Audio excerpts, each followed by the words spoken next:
আমাদের জনাব মির্জা ফখরুল ইসলামও ইসলাম নয়, জামাতে ইসলামও ইসলাম নয়। আবারও আলহামদুলিল্লাহ অন্তত পক্ষে মাননীয় বিরোধী দল জামাত ইসলাম ইসলামী ব্যাংকের মালিকানা দাবি করেন নাই।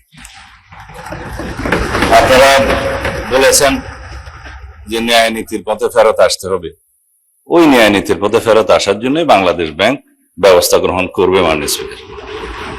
জামাত ইসলাম ব্যাংকের মালিক না, আবার বলছে ইসলামের উপর হাত দিবেন না। কদিন আগে জামাত ইসলামের এক বন্ধু, আমি নাম নিলে আবার এখানে 74 দাঁড়াতে পারেন, সেজন্য 2 জন এমপি ছিলেন, আরেকজন পরাজিত এমপি ছিলেন, আরেকজন নেতা ছিলেন, বক্তৃতা দিচ্ছে ইসলামের উপর হাত দিবেন না। মাননীয় স্পিকার, ইসলামী ব্যাংক ইসলাম নয়, আমাদের জনাব মির্জা ফখরুল ইসলামও ইসলাম নয়, জামাতে ইসলামও ইসলাম নয়। সুতরাং সবকিছুতে ইসলামের উপরে হাত দিবেন না দোহাই দেওয়া কিন্তু ঠিক নয়।